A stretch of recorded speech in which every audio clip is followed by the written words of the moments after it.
jërëjëf mbokk yi ñuy seetaan ci Jambar News mbokk yi nuyu nañ leen am kontaante ak mbégte comme niñ leen koy defalee saa su ne yaakaar naa ne fi mu toll nii nag saison bi tëj na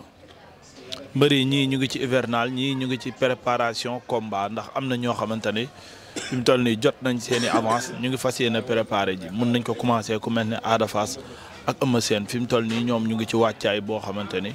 wàccaay bu mucc ayib la ci ñoom ñaar ñëpp ku ci nekk mu ngi waaj. waaye Mor Kankang ak ki nga xamante ne mooy Prince bu Pikine ñoom it aussi ñu ngi ci wàccaay bi bari na ay mbër yoo xamante ne fi mu toll nii laal nañ avance def ko footballu muuma jot avance ne pat aju jàpp seen njàmbur xale bi ñu seet si nag yaakaar naa ne ku wax géejawaay wax goxu làmb ku wax géejawaay wax ni yàgg naa bëre génnee ay champion yoo xamante ne làmb day am ci ñoom cër waaye am ci ñoom yaakaar xale bi nag yaakaar naa ne su ma juumul def na 4 sorties yëpp mu am ci ndam yu mucc ayib waaye daan ñoo xamante ni jàppoon nañ ñi ci làmb sax ñooñu ñoo leen mën ñoo ko mën waaye wane na sansam wane preuve am wane njomam wane njàmbaaram moo tax tey ñu seet si ko fas yéene waxtaan ak moom ñu nuyu ko bàyyi ko mu nuyu mbokk internet yi su ko defee ñu wel waxtaan bi Bébé Gouy Gui waxal gars yi ñu fay télé bi wax leen ko xoolee ko Baba fay leen télé bi waay maa ngi lay nuyu Jil maa lay fay noo dundee sant yàlla rek alléluia alléluia alléluia maa ngi ñaan si Jésus Christ di prière si madame Saloum di ñaan sama waajur ju jigéen yàlla nag fi yàlla bàyyi bas kanam di ñaan sama waajur ju góor fu mu tëj yàlla suuf ko basi koom di nuyu mondaan cëpp di nuyu mondaan cëpp nuyu surtout waa jaxaay bi ñu nekk nii waa Guédiawaye nuyu 53 ASC yëpp maa ngi nuyu waa Guédiawaye bu baax a baax nuyu waa écurie Mor Fadam di jël nuyoo bi di ko teg suñ loxo kilifa suñ papa suñ lépp maawo numéro 1 di nuyu maawo junior di ko ne félicitation si journée bi di ñaanal Mor Fadam moom te di yàlla suufay ci kawam di ne mantenha pa famiglia tudo parenti tudo claqueiro di Bébé Gouy Gui ndeko Chanel so ndaw moom na pidi pa bo ntafala bo suma ma nekk na pidi po pidi pa missing noonu entra na mpudi fala na anu novo ko seguma ina bay pa saison di 2025 2026 pa bo pidi pa me pam fasi mas parcours direito mantenha pa boss di ñaanal ñi nga xamante ne lal dañoo tëdd lalu hôpital yàlla suuf oyof si kaw yàlla suñu borom fëgg seen bopp ñi nga xamante caab di leen féete ginnaaw yàlla suñu borom caab féete leen kanam ñi nga xamante ne dañoo génn àdduna yàlla suuf oyof seen kaw bu baax a baax a baax ñu jiitu ak ñi waaye ñëw ñëpp yàlla yéex di ñaan jàmm si réew mi di ñaan jàmm si réew mi surtout waa Guédiawaye di leen ñaanal bu baax a baax di baalu ak waa jaxaay bu baax pression ak coono bi ñeen di teg di leen di baalu ak bu baax a baax a baax a baax wasalaam damay ñëw ñu waxtaan droit au but la ñuy def mooy dafa am fu ma la fekkoon sa combat taxaw tak lu mat 2 mois xaw ma 3 mois moo des ci combat bi ma fekk la ngay contact man la ci sa génération yaa ci mën parce que jafe na mbër buy préparer combat teel a commencé contact nii mais dafa mel ni loolu dafa feeñ ci saison bi rek. non jili mënuma sa sama génération amaana yàlla daf ma nit rek ne combat boobu noonu wala kalaaf bi ma préparé nii ñi ma dajal yëpp ma leen am dam seen kaw ñoom duñ say génération non samay génération jeexal naa leen bi yàgg kon mënoo leen mënuma leen de yàlla suñu borom moo ma suturaal may man dam rek moo ma suturaal may man dam ne man la waaw ma ci sant yàlla nag yàlla na yéex quoi ñam naa ko nag mais métti na trop te yàlla bu ma ko ñamati defet waaw yàlla moo ko ñamati métti na trop mais sama génération mënuma si làmb la rek que le meilleur gagne te booy dem comme ni ko sama grand di waxee Mao Junior day ne booy dem làmb yi booy génn sa buntu gaale man lu may njëkk a jiital defet la laay yóbbaale defet mbaa niil mais su ma demee ba arbitre di siffler ma xam ne fii jàmbaar la te jàmbaar mooy dajeek moromam jàmbaar yaram la foo dóor day saf comme fii nii amul bàyyi dara wane ful ak fayda ba lii la suñu borom may rek nga xam ne loolu la waaw. kalaaf bi nga ciy dugg jàppoon nga ni mun ngaa yegg si fii ci làmb surtout ñi nga xamante ni ñoom nga dajal ci génération parce que yaakaar naa ni yow sa poule su ma juumul ñàkk jariñu moo nekkoon favori bi. waaw loolu amateur yi waxoon na mais man Bébé Gouy Gui ba may dugg si kalaaf yi xam naa ni maay favori bi. yow mi waaw foo tegoon loolu. maa mun ñëpp. man loolu laa dogal ñi nekk si classe bi amul kenn ku ma ci yàggal ku dul ñàkk te loolu dama leen ko waxoon ngeen koy dégg classe bi à part ñàkk ba ma ko jëlee laal ne final laay bëre su ma daanee ñàkk amul ku ma ciy yàggal mbër bu ma ci yàggal rek dafa téye boppam ci bëre bi mais ku ci bëre ma daan la ci ay secondes ñibbi lu tax nga waxoon loolu ñàkk nga séddu ko cër boobu. parce que ñàkk dama koo jox cër mu nekk mbër boo xam te moo ma jiitu si néeg bu lëndëm bu baax a baax daan sumay grand frère comme du lamb boo xam te dama war a ñëw jaay lamb ji wane ka lamb ji suma lamb la dama koy bàyyil ak bés bi ndax suma mag la suma lépp te gis naa ñàkk saa booy bëreeg moom boo appliqué ci kaw mu daan la ba doo daan la jëli bu ko doo comprendre moo tax ma bàyyi ko ak lamb ji xam ni du mbër bu ndaw mbër bu mag la ku bëreeg Aziz Pambay bëreeg Mbaye Tine kooku sama kilifa la moo tax lamb ji dama koo jël téye ko parce que dafa dugg écurie Mor Fadam 3 fois du lamb ju ma war a caaxaanee. am fan nu mu fa def. lépp ay victoire la fa am maa ko freiné. kon ñàkk tas na écurie Mor Fadam. tasoon na écurie Mor Fadam. tas na ko kay. moo tax Mbaye Tine ba ma yebee ak Mao Junior sa bakkan dañ la ne sa bakkan na des si lamb ji ñàkk warulaa daanaat parce que ñun ñëpp daan nañu waaw moo tax ma ne lamb ji lambam la woon. moo tax bu entraînement muy géej fajar muy lépp seetaañu ma benn yoon man damay sonn sax Mao day jël yat jugal lamb ji yaa ko bëgg billaay damay contact ba du ma mënati def dara dañ may forcer waaw mu doonoon lamb joo xamante ne moo ma gënaloon ci kalaaf yi te dama ko bëggoon trop te yàlla suturaal ma si may man da ma xam yeneen lamb ji yëpp mun naa ko gérer waaw. mais final bi nag moo jaaxal ñu bare final bi tamit nekk na combat boo xam ne comme wane na ni combat final la ndax combat bu metti la ci yéen ñaar donte daan nga booy. non final bi moom loolu ngeen mun a jàpp ko du final du loo xamante ne dafa war a métti parce que man li ma confirmé dama ne woon Abdoulaye su ñu leen neexee ñu dolli woon ay adversaire si classe bi wante man mënu maa jugee si poids lourd teg sama cin dem marché ndugg jël samay ndugg samay jën yëpp dugal si cin bi di bax demul ba desul lu dul yàq mais këpp sama cin du ma ko def ba ma toogee ba mu ñor dama koy génne wàccee ko ndànk yàq waa écurie Mor Fadam xewlu ci. comme final bi du final boo xam ne dama ko war a ñàkk ku daan poids lourd comme poids léger warulaa yëngal. waaw mais moom léger la parce que pour bee bi la bokk ñun ñooy catégorie poids lourd bi waaw moom léger la moom loolu laa classé ci moom comme du ma yëngal day métti rek mais suma làmb la waaw. nga jël kalaaf bi bokk ci xale yi nga xamante ne bokk nañ ñi gën a ràññeeku ci làmb ci saison 2025 wala 2024 2025 lan nga mën a wax ñi nga xamante ne ñooy amateurs yi ñi nga xamante ne ñooy promoteurs yi surtout ñi nga xamante ne ñoo nekk say adversaire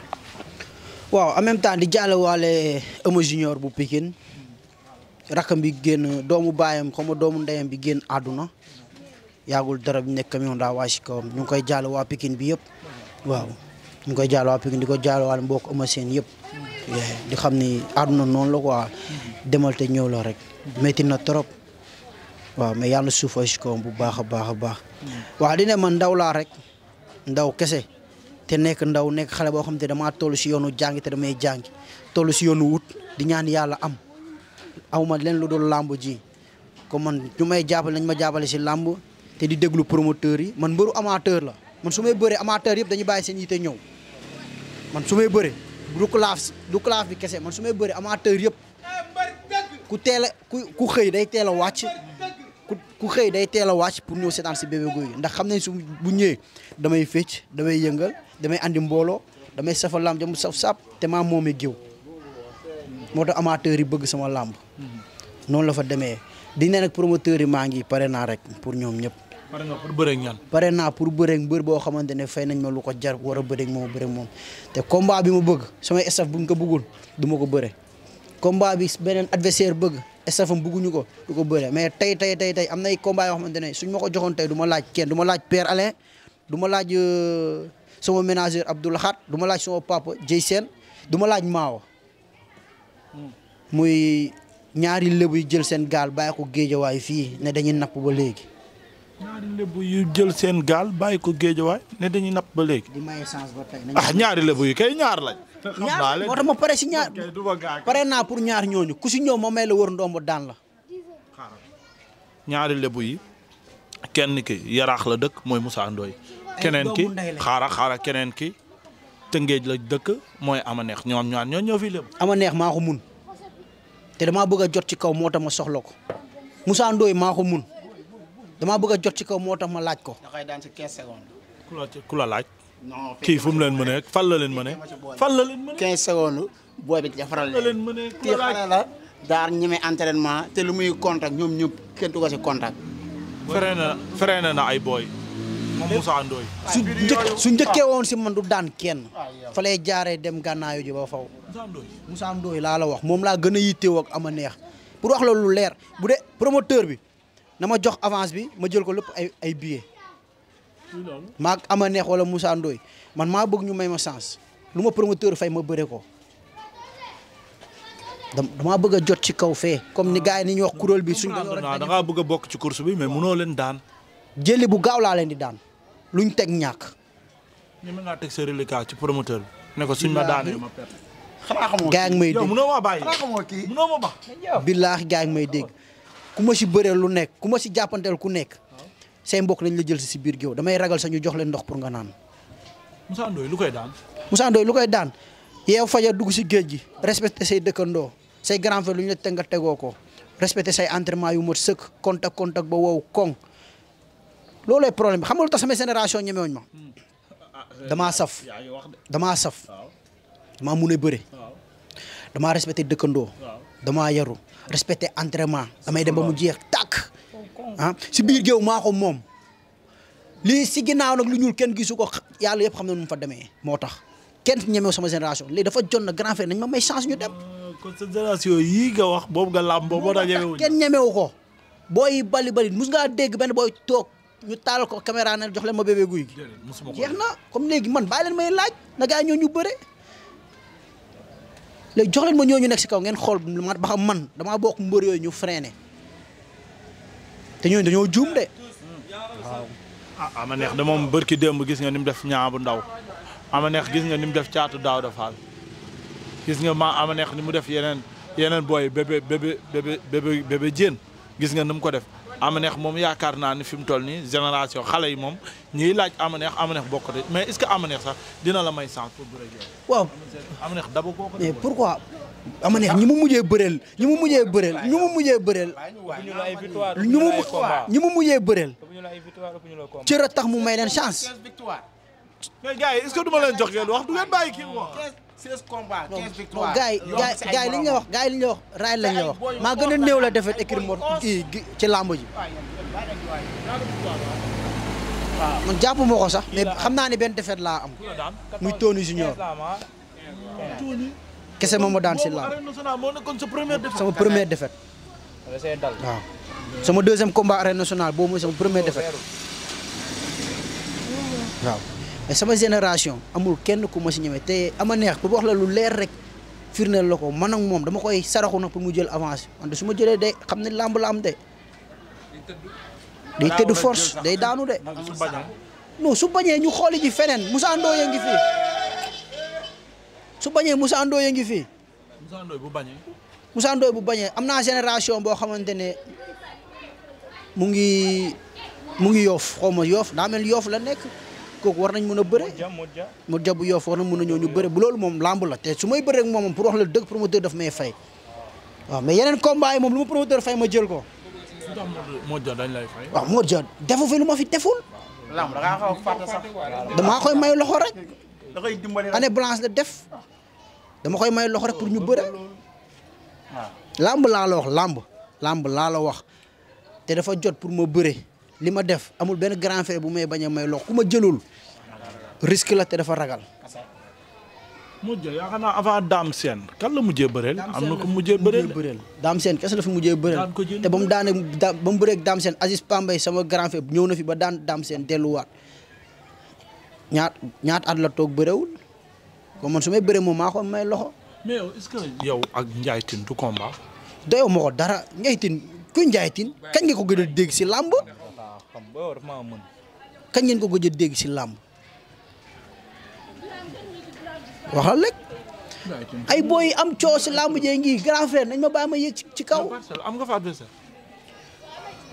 man maa ëpp adversaire si làmb ji. booy mënoo ma bàyyi nga naan ma Franc.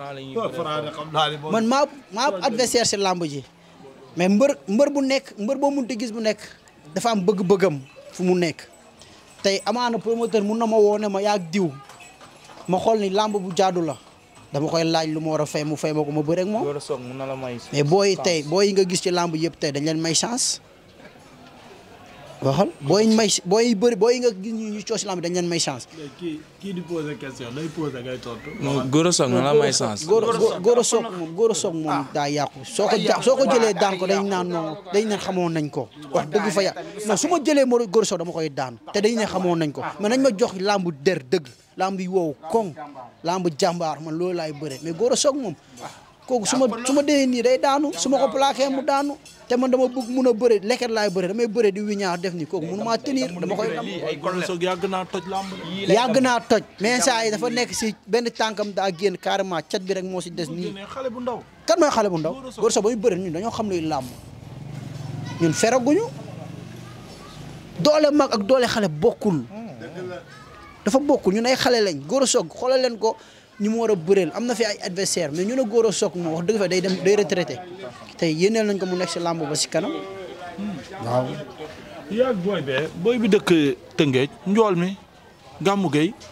neex na def. Tëngéej su ma fa duggee ama neex laa fa dugg ñoom ñëpp maa leen mun su ñëwee ma may leen wër ndomba daan la ñoom ñëpp Tëngéej déggoo lu ma la wax Tëngéej su ma fa duggee ñëpp maa leen mun à part biir Tëngéej à part ama neex coince laa fay bëreel te mun naa ko may chance. kan nga may chance coince. da nga koy jékkale rek foofu génn si lamb amul ku ma mun a bañ si lamb. day tax yambar yëpp jàmbaar. gars yi loolu la ñu wax. mais bii jàmbaar la. booy bu leen di bàyyi ngir yàlla ñu waxtaan. jéeli bi jàmbaar si biir jàmbaar la déggoo li la njaago di wax nañ jaafu ës fépp foo ko loolu nag warul tax nga bëgg a sous-estimer ki nga xamante ne mooy Quench. tuuti loolu ma leen. non Quench boo koy laaj. déggu ma def ci lamb question champion champion tax ma ne la su ma ko jëlee daan ko. Quench champion la ndaanaan la man su ma jëlee ko am na lamb yoo xam te du ma la fen tey bu ma ko jëlee tey amateur yi di def analyse lamb ji dañ ne Bébé Gouy Gui favori te gis nga favori boobu balaa ñoom ñu koy wax man Bébé Gouy maa ko njëkk a jugé sama bopp Quench maa ko mun. waaw léegi ma laaj la nga tontu. tontu ma laaj ma tontu kay. adversaire bu ma la laaj rek ñëwal tontu bi. yaa mën ñaata minute nga ko mën a daan Quench ñaata minute nga ko mën a daan. non Quench moom bu ñëwee dama koy. maa ngi moom bu dee grand combat la ñuy bëree 10 minutes la ñuy bëree. grand combat 10 minutes la ñuy bëree. dama koy bëree loo 7 minutes yoo xam te amul taxaw ba mu tëddal boppam. du ma daan kenn ci ay 2 minutes rek tax damay ñëw wone li nekk li manqué si yow ma def ko si yow. waaw man du ma bëree di daan nit ay minutes damay ñëw wone kay man damay ñëw bëggeel amateur yi bëre xeex lamb ji neex saf durée te balaa arbitre di siffler mi-temps nga tëdd. ba tey maa ngi biir Tëngéej. kii nu mu tuddati ama neex moom 2 minutes ma daan ko. lu tax 2 minutes. si 2 minutes parce que moom su nangoo bëre rek comme ni mu def yeneen booy mu ñëw di ko appliquer si man ma daan ko ba mu yaa ma gën a xam. waaw. Caatu Yoff wala bokk ci. soxloo ma ko. kooku kenn xamu ko ci la. Poutine. déggoo lu ma la wax barki yàlla laa la waatal yëngalu ma Caatu Yoff tey buñ ma fayee lu ko jar ma bëre daan ko lu leer laa la wax. promoteur bi ma woon tey ne ma Caatu Yoff laa lay jox ma jël avance am lu leer laa la man du ma booy teggi ay Caatu Yoff yi de du ma booy yooyu de Caatu Yoff du ma ko teggi si làmb su ma ko joxee ma jàpp ko daan ko ñibbi. kan mooy Modja. 3 secondes. ñu nga fi doon laaj léegi. ay Modja yow déggoo lu ma la wax. ko fi laaj léegi bëgg naa ne ay. waaw mooy li ma la wax ñoo dama leen demay chance Modja. non Modja moom damay bëggeel amateur yi ba pare. waaw parce que moom mbëru amateur la. dama bëgg mu ñëw bu ñëwee te damaa bëgg bu simbee ko amateur yëpp ne Modja pare na. waaw comme ba ma koy gis lamba moom ak Dame Sène dafa simbee ko man ma bëgg état boobu laa bëgg mu andi wala bu andi bu ko gën a pire ñu xeex bëre 5 minutes yoo xamante ne am xeex am bëre ma doo koo daan. macha allah am na solo fi mu toll nii nag yaakaar na. mbër bu parewul bu mu bëreeg man ku jàpp ni sama làmb day doon ay minutes yu néew nax na boppam. ku jàpp ni ay minutes yu néew la nax na boppam parce que man damay bëri à lésir man lamb ji lu muy gën di dem may gën ci nekk ku may waaj nag na nga waaj loolu lépp ku amul xool bu baax bul jël avance su njaago bu dof bi na njaafu waaw Bulldozer waaw loolu génération moo ci mën comme ni nga mënee ci sa Malika su ma fay jëlaat daan naa ñaata mbëru Malika 3 mbëru Malika laa daan kii ma mujjee daan moom ak Bulldozer ñooy ànd ki ma daan demi-finale Petit Niang ak Bulldozer ñooy ànd su ma dugaatee Malika général bu Malika laay bëreel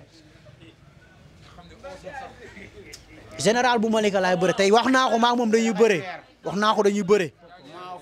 esat daje nañ esat may tuus mu ñëw man maa war a tuus moo ñëw dugg si tuus ma bumba ko maa moom day bëri na ko waaj bu baax a baax a baax lu mun a waaj na ko waaj day yàgg rek dinañ sëg arène nationale bi waaw. ren fi mu toll nii yaakaar naa ni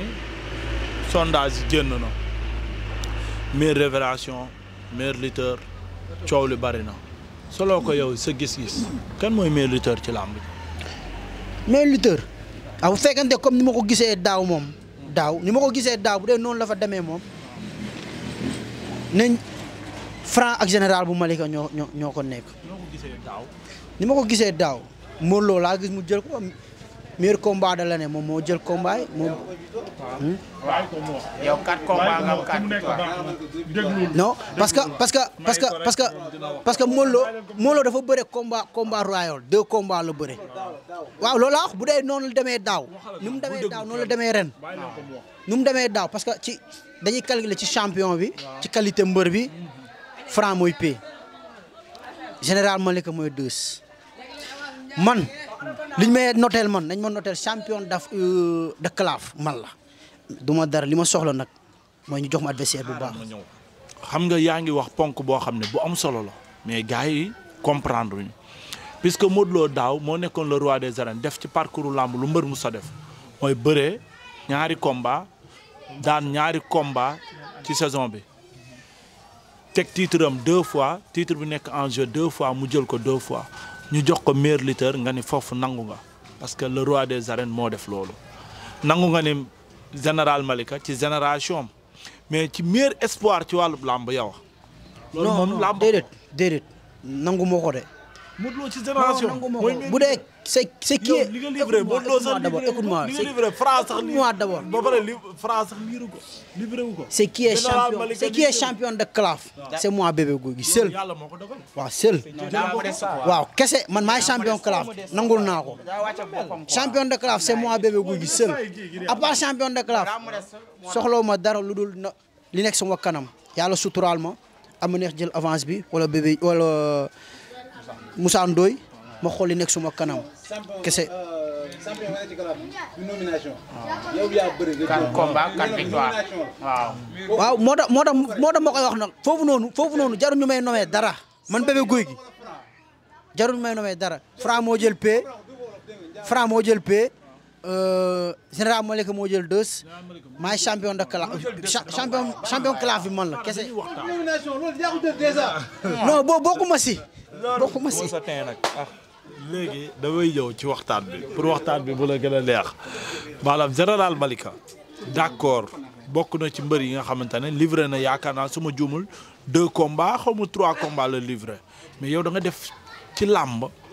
loo xamante ne Franc defu ko Modou Lo defu ko général Malika def ko mooy da nga livré 4 combats yëpp nga am ci ndam mais ci génération bi nga daan yaay meilleur lutteur loolu nomination yi àdduna bépp nangu nañu ko loolu nag réew mi ñoo ko nangu mais nag bul fi lekk di jaay affaire yu njaago xam nga làkkat xamul caaxaan. moo tax ma ne la sant yàlla bu baax claf yi ñi ma daan ñëpp ay champion la mais man Bébé Gouy Gui man damaa nommé sama bopp champion claf. nommé woo ko sa bopp parce que yaa jël claf. waaw dëgg la waaw moom waaw nommé nañ ma champion claf mais champion sama nommé wu la ko yaa ko jël. samay génération du ma champion du maay champion bi foofu laa bëgg ñu dem bokk buñ ma ko nommé man nekkuma ko. waaw man suñ ma ko nommé nekkuma ko am na booy fi bëre 2 combats te feesal stade bi comme ñoom nañ leen ko nommé man li nekk suma kanam parcours bi carrière bi na dem ci kanam avancé ma ànd si sumay grand di ñaan saison prochaine ma tijjee ko ak ama neex loolu laay ñaan yàlla wala Moussa Ndoye maa ngi lay jaajëfal bu baax. di la bëggee bu baax a baax di bëggee non man yow man amul may wax ak yow man am na ñoo xamante ne. waaw fii doo ko ñëw nag. du ma wax ki nga àndal sa cameraman bi laa ruus ndax moom daf may seet si may dégganteeg moom kooku amul lu ma koy wax mais di ne maa ngi bëggee waa Guédiawaye bu baax a baax instant yaa ngi gis ñun amuñu lu ñuy def lu dul entraînement lañ doon dem nga woo ñu arrêté comme dañuy taxaw dóor émission ba doog a dem entraînement di bëggee ñëpp di bëggee suñu waa mbokk suñu dëkkandoo yi waa Guédiawaye waa marché Ndiarème surtout waa Jaxaay ñu ngi bëggee ñëpp képp kuy doomu Jaxaay di yeewoo Jaxaay rek ak kuy yeewoo Guédiawaye rek 53 ASC yëpp ñu ngi bëggee ñëpp waaw comprendre di ñaanal réparé si bés bi mu jëm yàlla na ko yàlla may ndam di ñaanal sama doom day tawféex bu baax a baax a baax mooy Doublaas maa ngi ko ñaanal jàmm bu baax a baax a baax kenn du moom sama gaay la sama doomu ndey la di bëggee képp koo xamante ne mu ngi jàppale bébé Gouye Gui Père Alain maa ngi koy bëggee bu baax a baax rent Dakar sama waay la woon kenn du moom maa ngi koy bëggee du bokk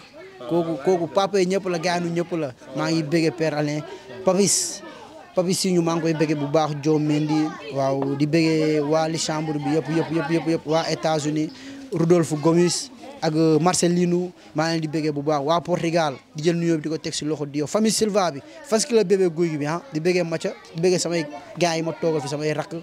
ay Baba Thiam di bëggee ñëpp bàyyiwuma kenn Mao Junior waa place Mboroxe bi maa ngi bëggee ñëpp ñi ñëpp samay gars na fi nekk samay doomu ndey ak suñu président bu bees bi quoi Eds président bébé ñu ngi koy bëggee bu baax ak doomu ndey sama gaan sama lépp Ousmane day sonn ci bébé Gouye Gui bu baax a baax a baax a baax a baax di bëggee daal gunjaa yëpp ma leen bee ci njiba njaku ma leen bee ci ma njaku tuuni me mbofa ka ndeer ma njaku re nji nañ jaafu ma leenu cim si ci ma wulu ko ñen ko jenn mboos bu takala pa tuuni me si mbof ka ndeer ma njaku ni ci ngaac kanji ci ñi fiñari ko jend ko ma waanu wali jokku neji po buru compétition da bu nam bu ñaan mak